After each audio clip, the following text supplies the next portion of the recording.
Selamat malam. Shalom Bapak Ibu, Saudara sekalian. Bicara soal ketakutan. Di dalam dunia ini ada banyak ketakutan, Saudara. Ada orang yang takut sesuatu yang berbahaya. Misalnya takut setan, takut ketinggian. Tapi ada juga yang takutnya sederhana, takut kecoa juga, Saudara. Alkitab mengatakan bahwa kalau kita memanggil Allah itu Bapa, kan artinya kita itu anak, Saudara. Tapi herannya Alkitab berkata begini, jika engkau memanggilnya Bapa, maka engkau harus hidup dalam ketakutan selama menumpang di bumi ini.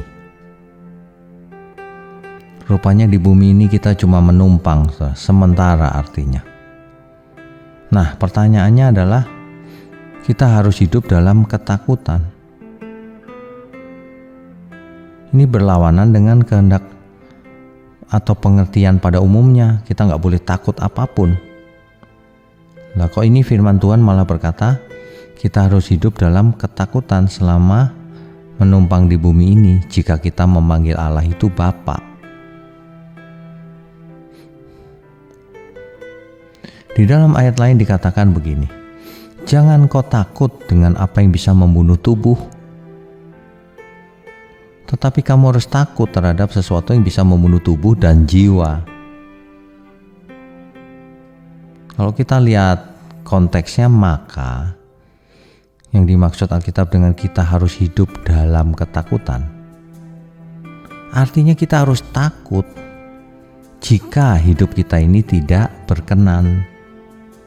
Takut kalau ada dosa yang tidak ku ketahui tapi ku lakukan. Takut kalau hidupku ini nanti ditolak Tuhan setelah mati. Takut kalau hidupku tidak berkualitas di hadapan Tuhan. Ketakutan ini adalah ketakutan yang benar. Justru kita harus takut kalau ternyata kita ditolak Tuhan. Nah, itu takut. Jangan sampai. Banyak orang ketakutannya itu terbalik, Saudara. Apa yang harus ditakutkan tidak ditakuti. Apa yang sebenarnya tidak perlu ditakutkan malah ditakuti. Malah takut. Jadi kita harus takut kepada Tuhan. Takut berbuat dosa. Takut tidak menyenangkan Tuhan. Takut arah hidup kita ini salah. Tapi kita tidak boleh takut dengan apapun. Dengan setan, dengan roh jahat, dengan pihak manapun. Yang penting kita lakukan bagian kita sebaik mungkin.